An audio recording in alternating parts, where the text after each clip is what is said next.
Hello, everybody. Welcome to the Minta Community Information Session for 2022. My name's Jonathan Smith, General Manager of Quantum United Management. Joining me tonight is April Pacino. She's the Client Manager for the Minta Community.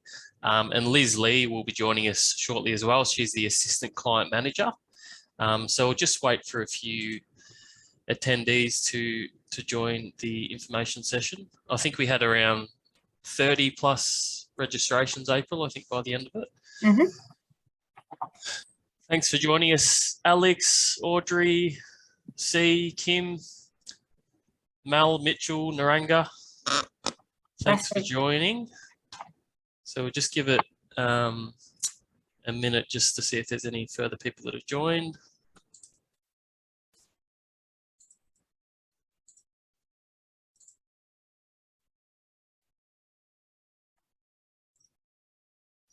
Yeah, I think that's about it. So thanks so much, guys. So we'll obviously start with the information session, and I'll share my screen.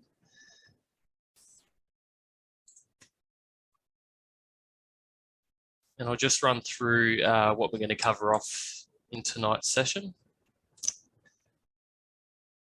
Okay, so Minta Information Session 2022. In terms of what we'll cover tonight, we're going to touch on about Quantum. So our role as your Quantum Owners Corporation Manager for the Minta community. I think currently there's 977 registered lots. Obviously the plan is for there to be at full development just under 1,600 lots. So still a few more stages to go. So, you know, along with that obviously is the is our administration and management support to add on those new stages and set them all up for the community, which the team are working with the developer at the moment and obviously the committee. The second topic is the Minta structure. So what is the Owners Corporation? The owner's obligations in terms of them being a member of the Owners Corporation, and also touch on a bit about the Owners Corporation Committee, their role and function. Item 3 is community presentation. So being an owners corporation, that enables the community to have the ability to undertake community presentation inspections and audits. So in a normal suburb where it's not an owners corporation, it's just left to council. And obviously that's largely dependent on their resources, which generally in our experience is limited. So that is obviously a benefit of the OC where they do have that ability to enable that community presentation inspections. And we'll touch on that a little bit further once we get to that item. Communication, obviously that's an important one, being a large community.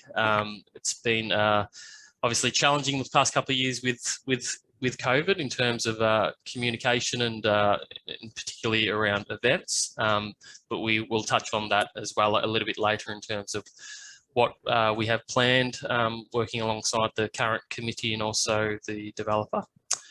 5 is recent Minta updates. So that's just giving an update in terms of the maintenance of the nature strips and the handover from the developer to the Owners Corporation, and also the activation of community events and the plan around that.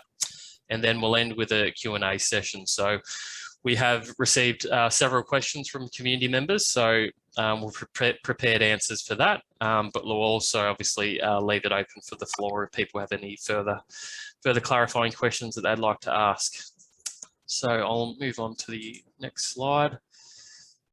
So about Quantum, so Minta management team and our role as your Owners Corporation Manager. That's the majority of the team in that photo there from Quantum United. So obviously myself there down at the back with a beard, and Michael, our founder, together with all the client management team, finance, administration and compliance.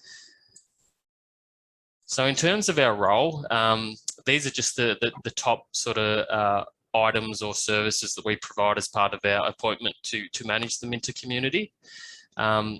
Business administration is an important aspect. So that incorporates the financial side of the Owners Corporation. So with the 977 owners currently as lot owners, we need to issue out fee notices. So we issue out fee notices final fee notices, courtesy letters, and follow a whole debt recovery process around that. In terms of the financials itself, before we get to the point of issuing out OC fees, is we need to manage, ensure that there's proper books of accounts are maintained, and the annual financial statements are prepared and issued to members with their annual general meeting notice. We operate, obviously, the bank accounts on behalf of the Owners Corporation. We open and operate maintenance or investment funds if applicable. And part of that financial aspect is also the financial reporting for committees. So each committee meeting held every 2 to 3 months, we provide a full set of financials to the committee as well. Insurance is another aspect of the Owners Corporation, so ensuring that there's appropriate insurance in place. At the moment, obviously with Minta, they don't have a resident club like a lot of other larger communities. Obviously, they have a different type of structure and setup, predominantly around community events activation and the Nate Strip maintenance, and also the ability around enabling different things like, for example, security patrols, which again, it's not something ordinarily a community can do of this size, but with an OC structure, you do have that ability, which is a beneficial thing. Records management, so part of all those particular owners, we need to maintain all the records, so notice of acquisitions, title documentations, making sure we keep all the information up to date. So part of that is the OC register, keeping all the Owners Corporation documentation proper, accurate and up to date. And like I mentioned, receive and process all settlement documentation and maintain a member database. We also look after the VCAT and debt recovery aspect as well, which falls under the governance and legislative compliance aspect. And that's largely in relation to we have a whole debt recovery process surrounding the fee recovery. So the large majority of owners pay on time, which is perfectly fine. So we just got to make sure there's sufficient funds in the Owners Corporation bank account, just so we have enough cash flow in order to meet all the Owners Corporation expenses. And OC certificates is another function of that business administration, where we need to draft the formal certificates to form the contract of sale for each sale of each particular lot. Under asset management, so asset management for the Minta community include the management of the maintenance and presentation of the Nate strips after the developer has handed over to the Owners Corporation. So that's that aspect. And then the other aspect is the community presentation management in line with the Minta rules and design guidelines. As per our scope approved by the committee. We'll provide a little bit more detailed overview of the compliance management shortly as we progress through the information session. The third item there is the governance and legislative compliance. So I sort of touched on that earlier, but in terms of governance with meetings, so we have to hold committee meetings and also annual general meetings and special general meetings from time to time. In doing that, we need to ensure that the OC Act and the legislation is complied with in terms of notices, documentation of financial records, and all of those particular compliance elements with the legislation. So that's the legislative compliance side, is making sure that we operate within the legislative framework. So the current legislation controlling OCs are the Subdivision Act 1988, the Owners Corporation Act 2006 and the Owners Corporation Regulations 2018, and also the registered rules and design guidelines. We also need to ensure that we support and assist, obviously, the Owners Corporation Committee to make sure that we're in compliance with that, and that's part of our role. The next item there is community. So to ensure there is connection within the community, we endeavour to provide ongoing community interactive activities, namely information sessions, workshops, webinars and community events. We'll provide a little bit more detail update regarding this in the next few slides. Communication, one of our values for Quantum is communication. It's really, really important for us. So we're focused on active ongoing communication with the Minta community through info sessions, email bulletins, SMSs, and we're also now present on the Minta Facebook page. So if you have any questions in relation to the OC, you can simply tag us on the Minta Facebook page.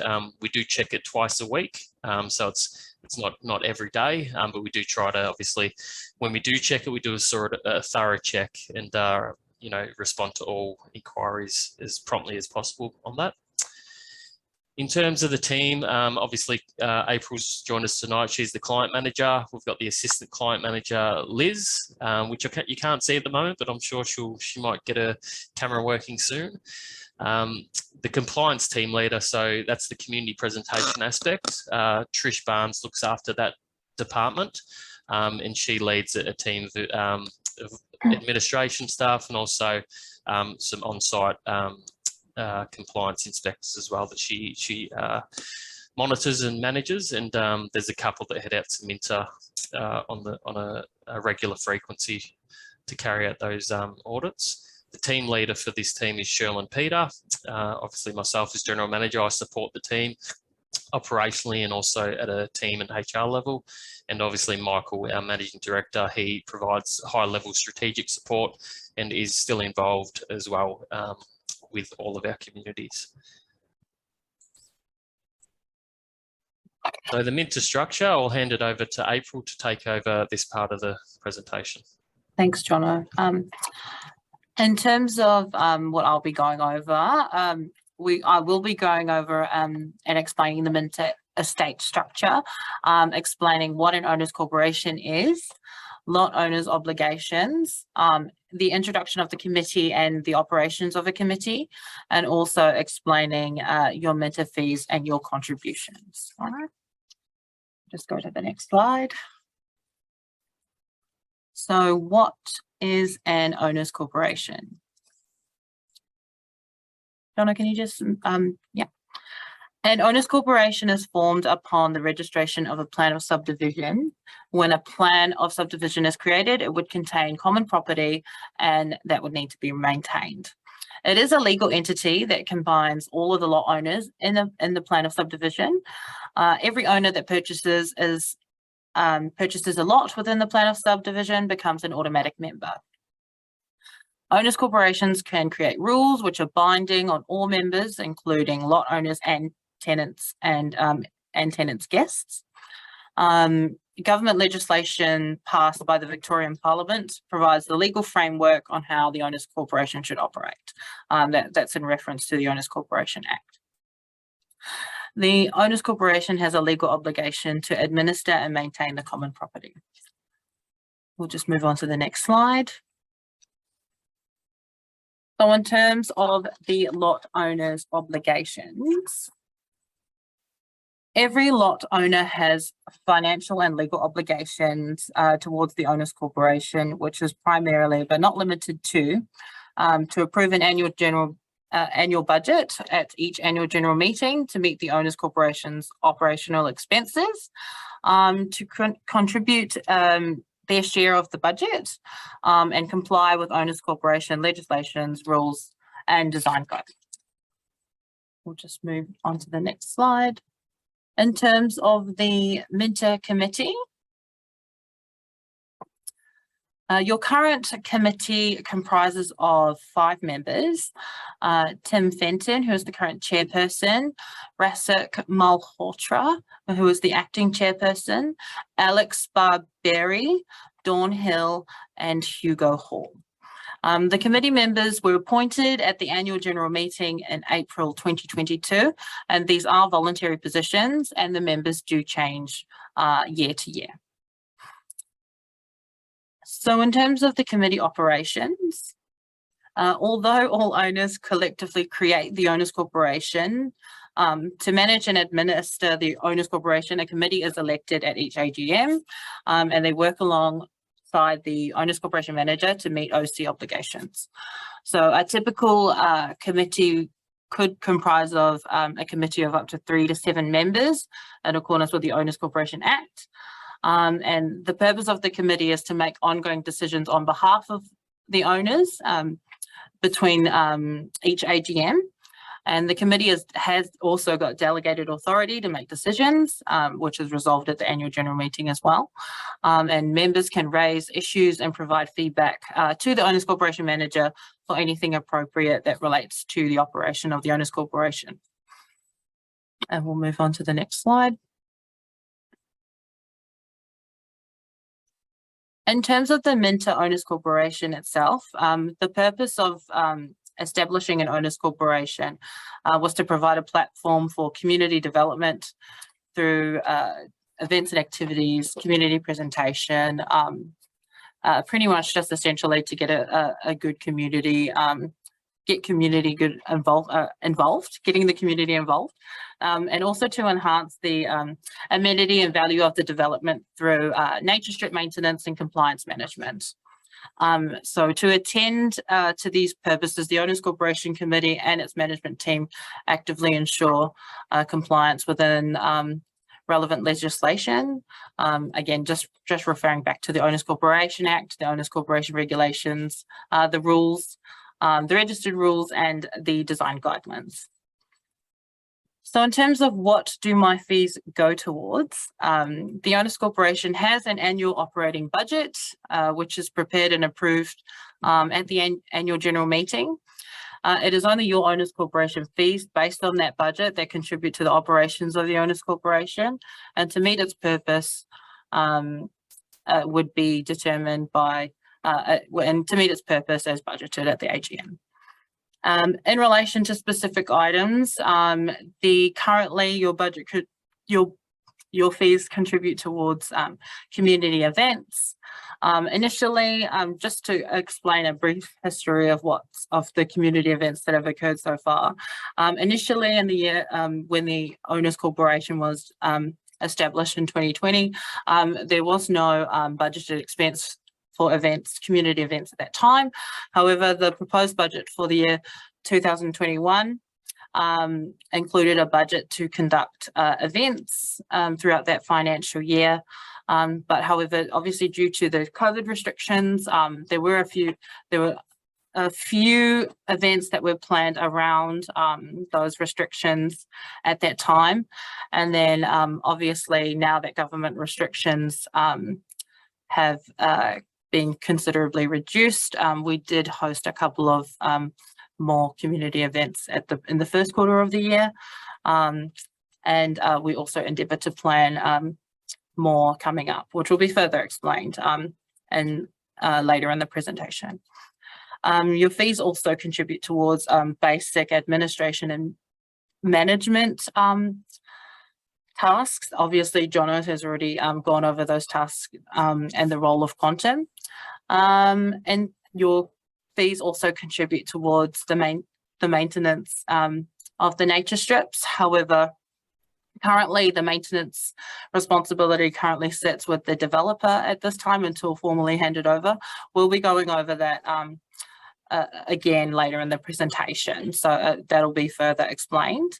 Again, just touching base on compliance management and governance, that's the community presentation team that are constantly on site as well. And then there's also a provision for security patrols. This is currently being reviewed by the committee as well. So that is the basic overview in terms of the Minta structure. I'll hand it back to Jono for the next. No worries. Thanks, April. All right, so we'll move on to the next slide.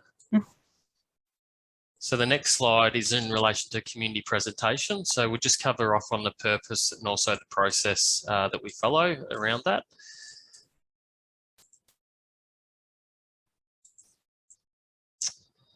So the purpose of the community presentation is to encourage the visual appeal of the streetscapes and the overall look of the estate, provide certainty around the standard and consistency of housing and the landscaping, assures owners that everyone will contribute equally to achieving a strong neighbourhood character, and protects owners' investments. So So obviously, again, I suppose what I touched on a little bit earlier around with an owners corporation structure, the community have more control over how they want to manage their community and to have a community concerted effort in terms of presentation. The OC enables them to do that, to have a bit more, direction, I suppose, over the presentation and where they feel the community should be. And in terms of protecting your investment, obviously, with suburbs that are council owned, council run, like I spoke about earlier, unfortunately the owners of those particular communities don't have that luxury to have a little bit more oversight around their community presentation overall. So that's the purpose. In relation to that, like what I said, what enables it is the owners corporation rules, and also the design guidelines. So, and part of that is conducting the audits and inspections that we carry out. Initially, it was when the estate was first starting to build up, we're only engaged for one inspection per month, which is relatively limited. So it was only 4 hours of inspections per month, and then the administration and compliance that went on after that. As the estate grows, we are looking at getting permission to increase that, particularly as it's, like what I said earlier, it's almost at the 1,000 mark now. So it does definitely need more consistent inspections, which we will definitely get that approval from the committee so we can commence that additional frequency. So I'll move on to the process side of things. So I might just hand it over to April just to run through the particulars around the compliance breach process. Thanks, Jono. So in terms of the compliance breach process, we do have a very extensive and thorough process. So when a breach or a letter is sent to a lot owner, we'll just quickly follow the structure really quickly. The inspectors go out, obviously find a breach. They are issued with a courtesy letter, and from that courtesy letter, they have 14 days to rectify. The inspectors go back on site, and if that breach is not rectified and they find out after 14 days that it's not rectified, a letter of demand is issued. After this time, after the letter of demand is issued, another 14 days is applied to rectify. So already we're kind of at 28 days from the original breach. We carry that on, and if not rectified, then a section 155 is issued. That is a cost. Obviously, before if at any time, if at any point of time the breach is rectified, obviously we just take that off the system. If the breach is still not rectified after that time, then we have a final notice to rectify the breach as well. And then that's an additional cost of $96.50. At that stage, we've kind of gone to all lengths at that time, where after this process, because you've got quite a few days, that's almost another 28-day period, then a grievance meeting is called. And then once a grievance meeting is called for, where this is in relation and in participation with the committee members that have been elected, and if after that grievance meeting is held, then we move on to kind of just taking VCAT, and dealing with it through VCAT as well. So obviously we've got a pretty thorough and extensive process, which could take almost 2 to 3 months in terms of rectifying a breach. All of the notices that have been sent previously, they're at no further costs, and then after that time, once you get to a section 155, then the fines and additional costs are added to that particular lot. Yeah, and I suppose just in terms of that, April, we obviously conduct the compliance inspections and administration, and our scope is what it is. I suppose if it starts getting the large majority of people that receive a courtesy letter generally resolve their issue relatively quickly. It's only always a small percentage that may not be cooperative or sort of work with us in the best interest of the community to sort of resolve it. And so, like what April said, it's only if it really, we've turned over every stone to try to get it resolved prior to going to that, that notice breach stage and the final breach and grievance side of things as well. How many breaches do we have active? So we've recently sent out a community newsletter, Stan. So thanks for that question. I don't know if we have it handy, but we can definitely give an update on that, Stan. We did send it out recently to the whole community what the current breaches are. So Liz, I might just get you to find that for Stan. There are numerous houses that have been non-compliant for over a year. Have this been taken to VCAT? So it depends on what the non-compliant item is. I've got this person down as, I'm not sure who this person is. Depends on what the non-compliant item is. So like what we said, we've taken a lot of people through the breach process and most do rectify it. In terms of escalating it to VCAT, that is always based on committee approval, because at the end of the day, at least the initial funds, particularly if it's not successful, comes out of the Owners Corporation funds. So we're always, in terms of escalation, always need to get committee approval to do that. We haven't had any that have reached that point as yet. So no, we haven't taken any to VCAT or the committee haven't provided approval for that as yet. So we'll just wait for Liz to see if she can find that e-bulletin, those stats that we sent out. So no, we haven't quite reached that VCAT process stage. So yeah, as Jono said, it really depends on the particular breach of rule it is. So yeah. Yeah. Oh, thanks, Alex. Yeah, 123. Appreciate that. So there's currently 123 active non-compliance matters that the team are currently dealing with. So as you could probably imagine, that's a lot of phone calls, a lot of emails, a lot of extensions and communication that our team deal with on a daily basis. Yeah, just to also touch base on and there's also room for an extension. Sometimes if it relates to landscaping or upkeep of the front of your lot, there are several owners that come back to our office and request an extension, just in relation perhaps to getting an appointed contractor. We do assist with trying to help them find one,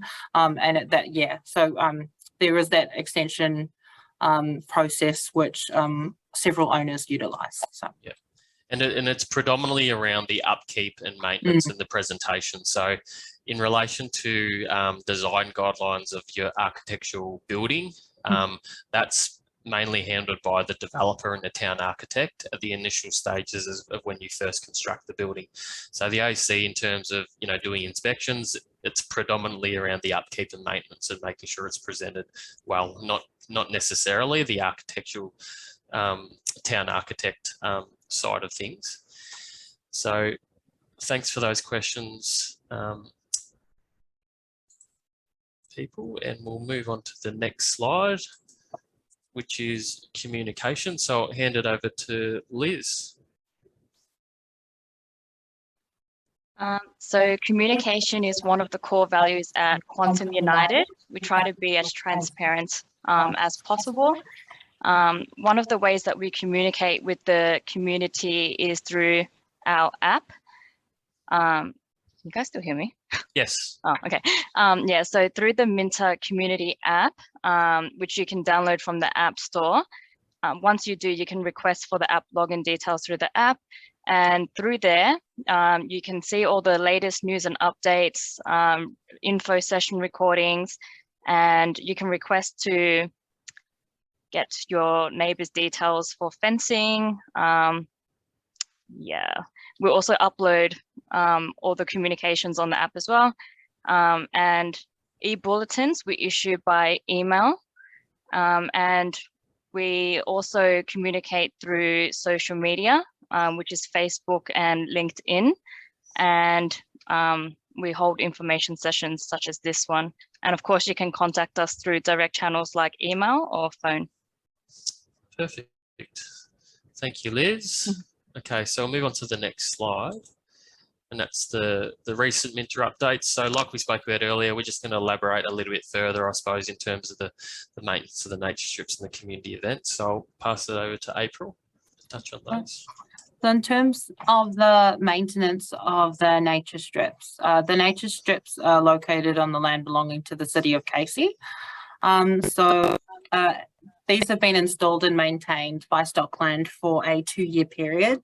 So that 2-year period is from when the particular stages have been officially registered.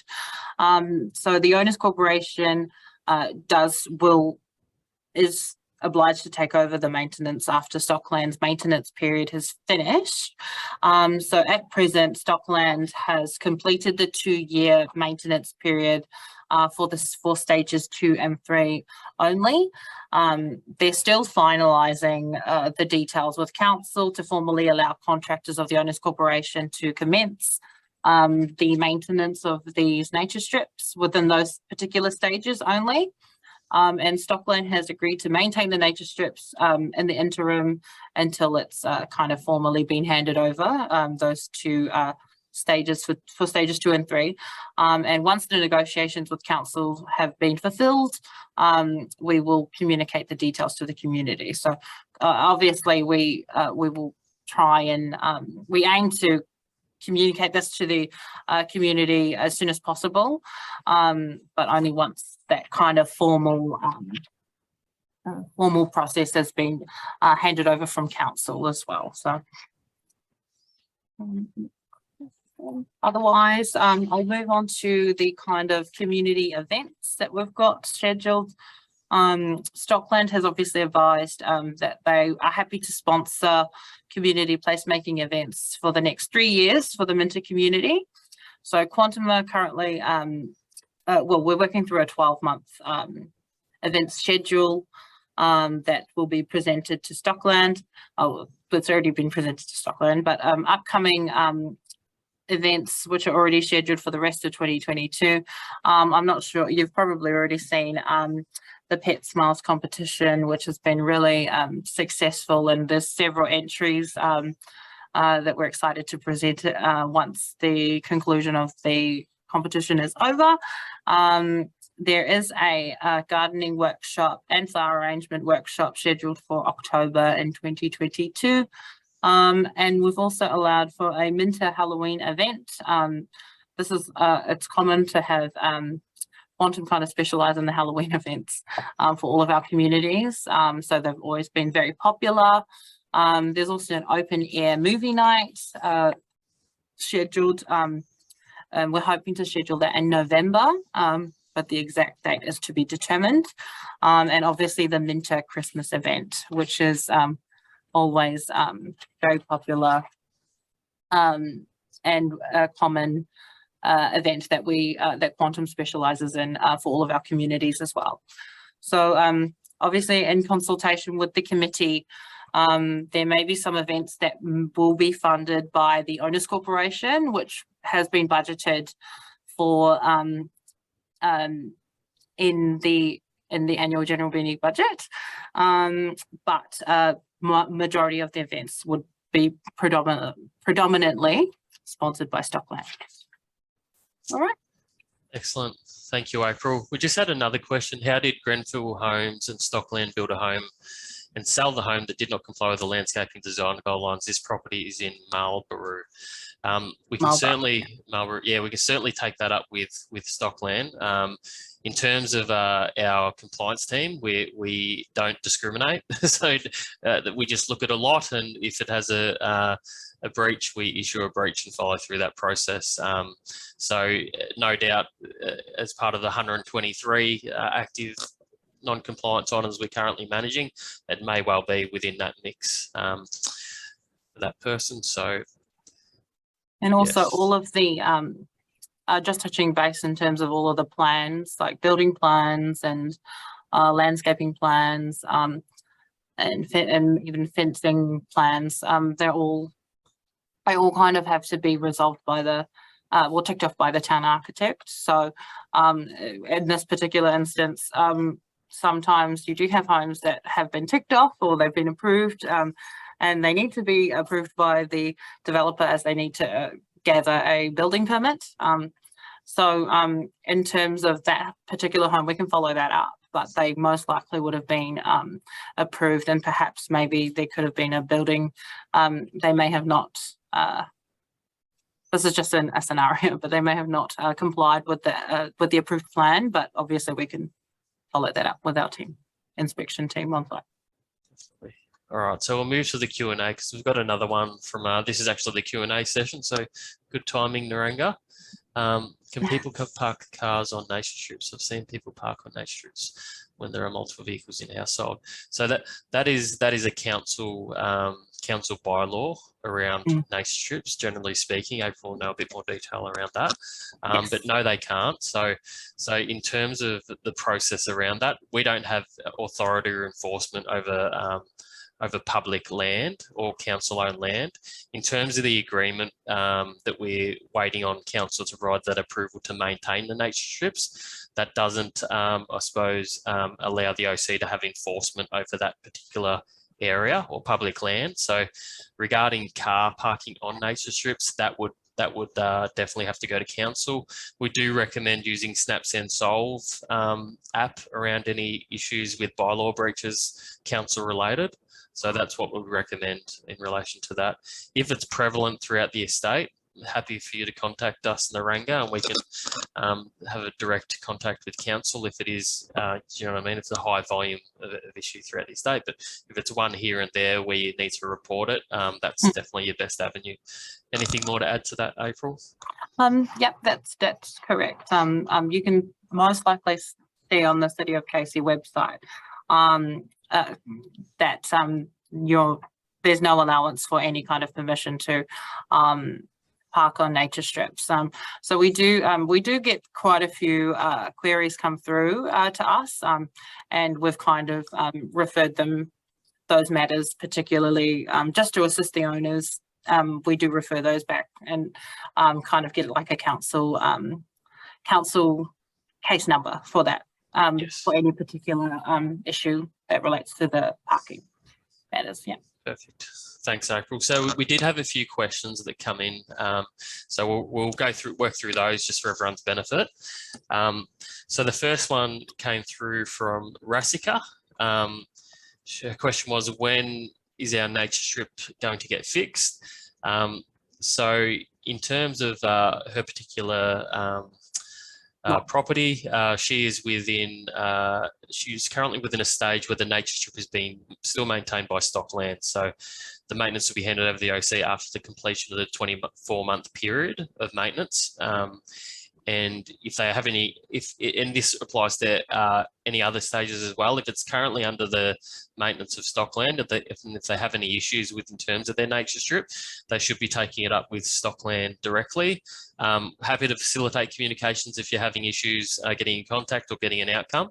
But yeah, once it gets handed over to the OC, that's when obviously you can communicate with us, and it'll be the OC's contractor that we can obviously liaise with to rectify any issues there.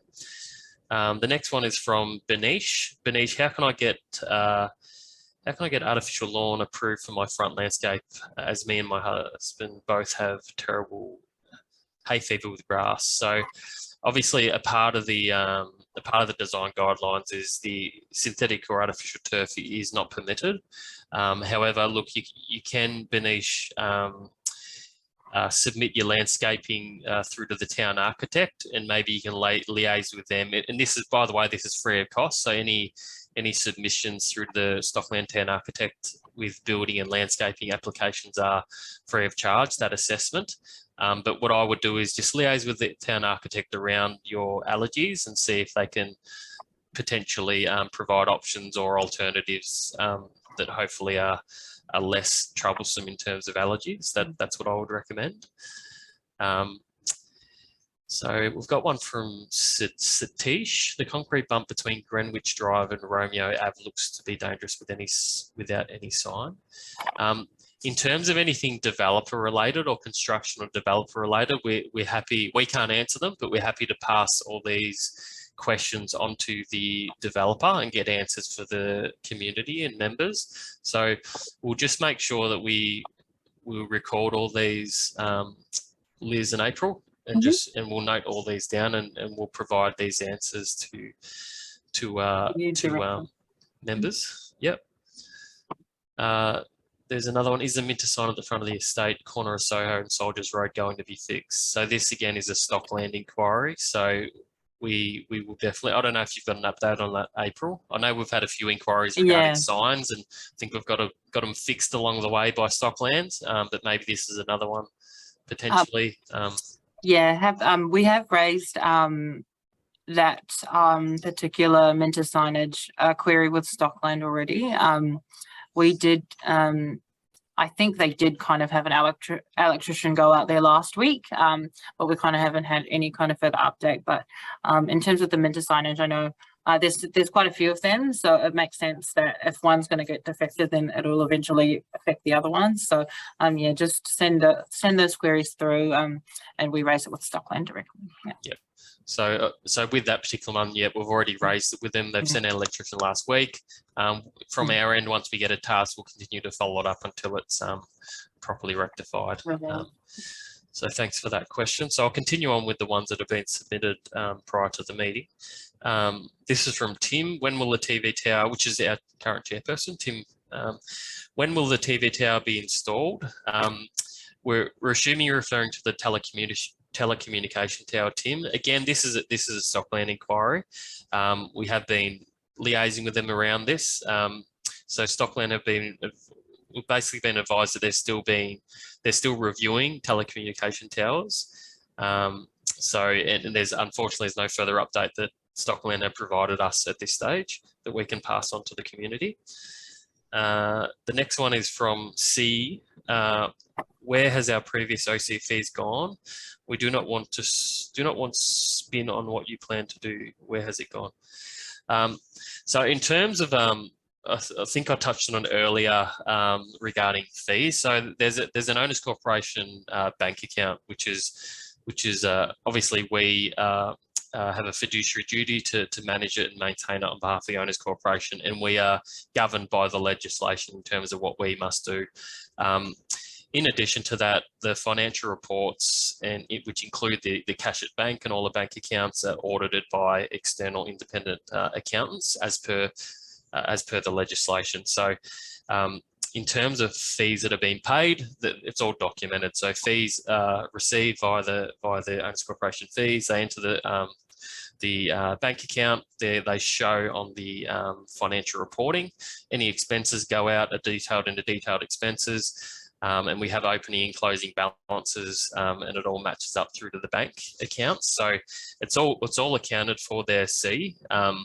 And any surplus funds. So if there's certain budget items that either aren't spent or for whatever reason aren't approved throughout the year, then those funds just remain in surplus. So there's no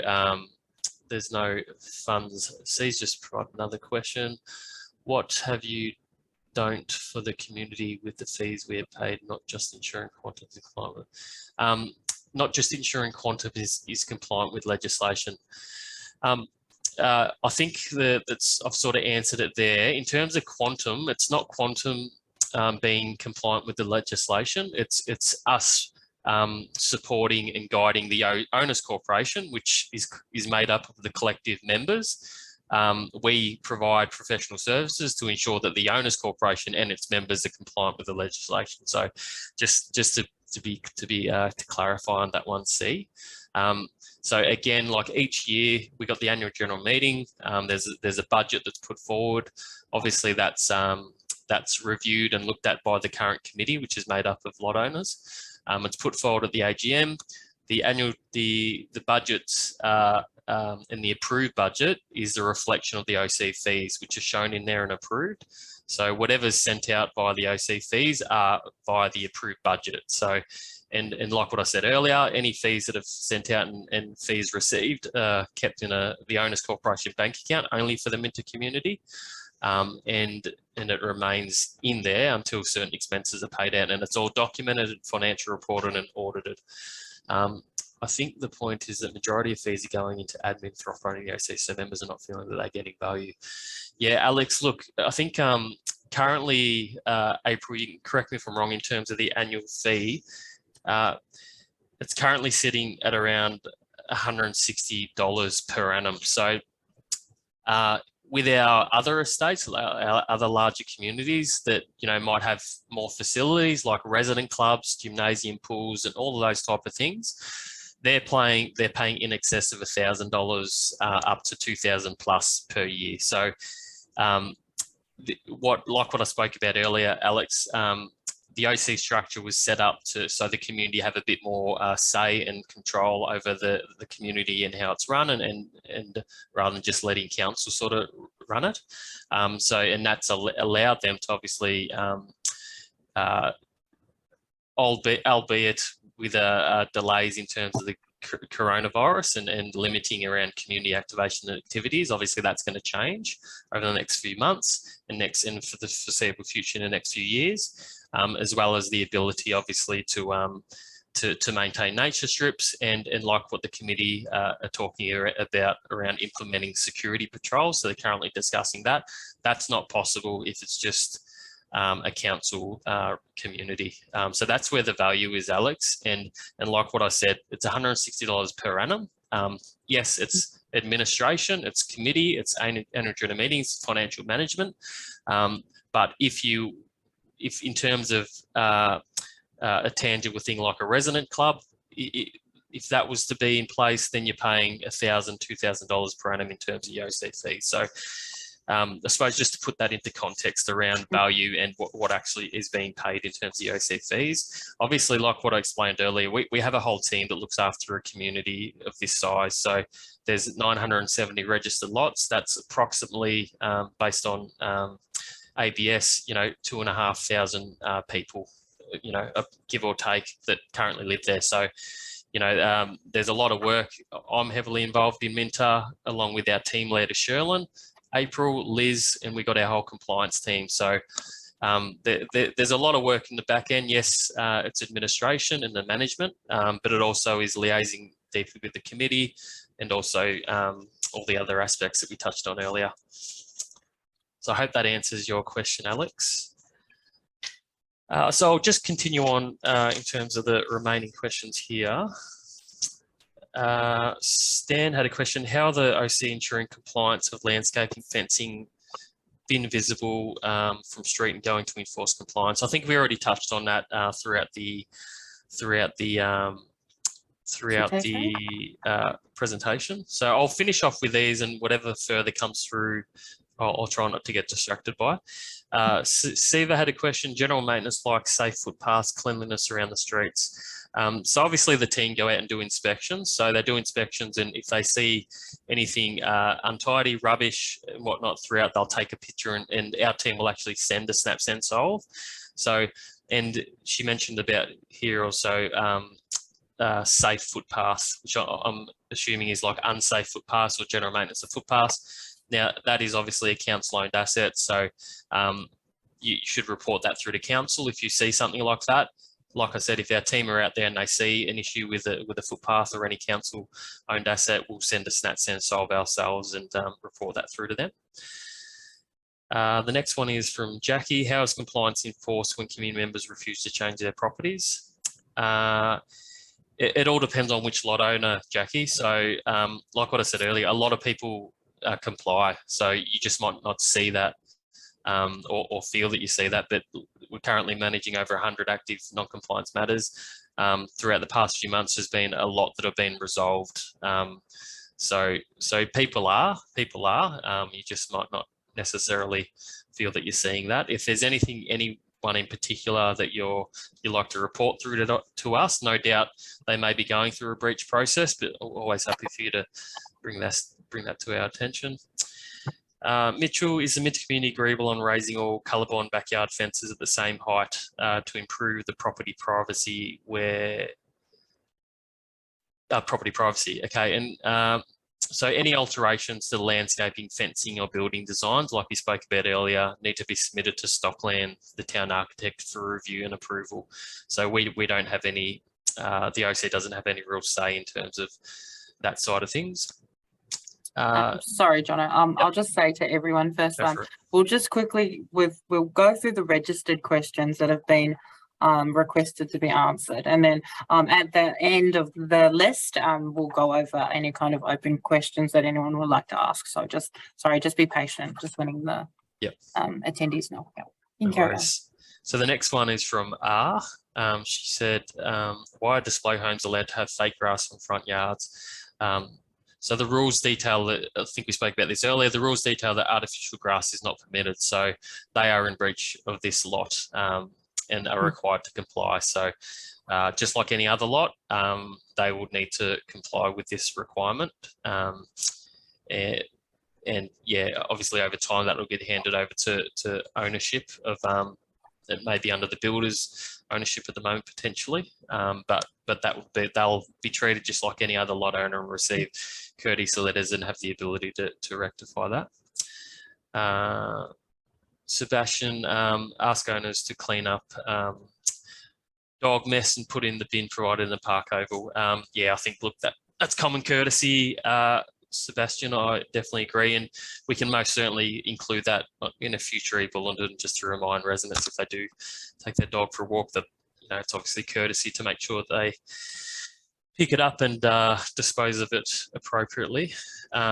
We had a question from Brennan, and that was around the status of the arterial road connection, Bells Road and O'Shea Road. I know there was a recent update from Stockland, but there's no particular update regarding this particular arterial road connection, unfortunately, this stage, Brennan. So, but we'll continue to liaise with Stockland, and once there is, we will definitely push out an update via the communication area. So that's all the registered questions that have come through. So Mark Bernard asked was, oh, sorry, Alex at the top. Yes, understood, but the admin to keep the OC running is not delivering a tangible outcome for members. Yeah, I think we're probably just gonna, I'm probably just going to continue to, I suppose, reiterate the purpose of the OC. It is there, Alex, and I suppose I've detailed all the value that it offers.